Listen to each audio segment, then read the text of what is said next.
Chers Montluçonnaises, chers Montluçonnais, après ma période d'isolement, je suis particulièrement heureux d'être de retour parmi vous.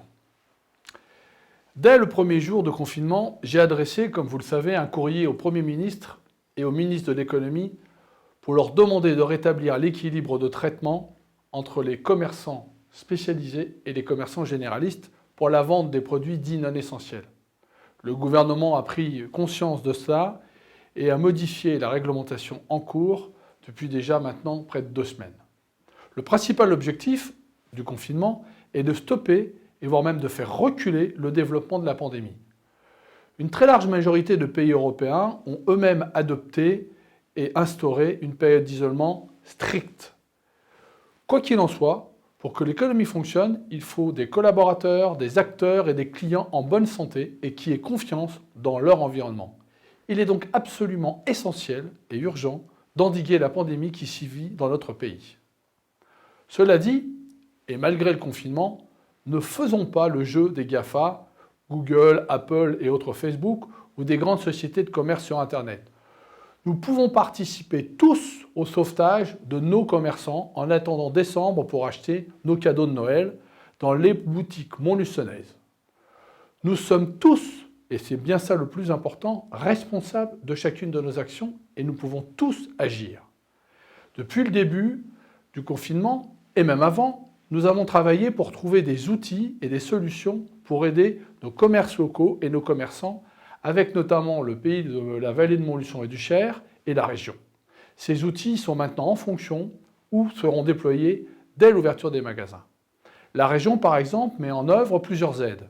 1 500 € pour la création d'un site internet, de 500 à 5 000 € à l'investissement pour la vente à distance et la commande à emporter, ce qu'on appelle communément le click and collect, de 500 à 10 000 € à l'investissement pour les commerçants sur les marchés et les forains.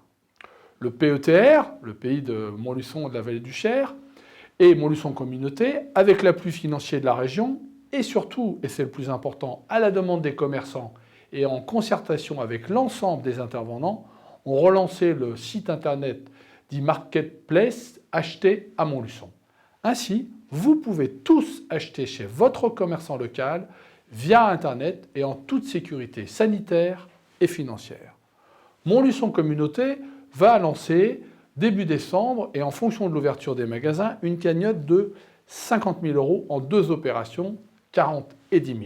Ainsi, à chaque fois que vous achèterez chez un commerçant local, vous pourrez bénéficier d'une remise de 30% avec un maximum de 3 € par ticket versé directement sur votre compte bancaire. Un soutien fort et direct au commerce de proximité. Nous mettons tout en œuvre pour que la ville soit particulièrement bien décorée, même si après les annonces du Premier ministre jeudi dernier, nous avons décidé malheureusement d'annuler toutes les festivités, y compris la patinoire et la corrida. Mais nous travaillons sur des animations et des festivités d'un nouveau genre. Maintenant, tous nos espoirs reposent sur une accalmie et une forte résorption de la pandémie. Cela permettra l'ouverture des commerces dès le début du mois de décembre. Et vous pourrez alors acheter vos cadeaux de Noël et préparer les fêtes de fin d'année en famille. Avant de finir, je veux penser à une profession particulièrement touchée, les restaurateurs, qui ne voient pas de perspective de réouverture. Je pense que cela est injuste, parce que la profession dans son ensemble a fait énormément d'investissements et a respecté les consignes. Je souhaite leur ouverture dès que possible. J'ai écrit ce jour au Premier ministre et au ministre de l'Économie pour leur faire comprendre cette situation injuste et le risque qu'ils faisaient courir à l'un des éléments essentiels de notre identité nationale, la gastronomie. Avant de finir, et comme j'ai l'habitude de le faire, je vais vous souhaiter beaucoup de courage à toutes et à tous, et surtout, restez confinés. Merci.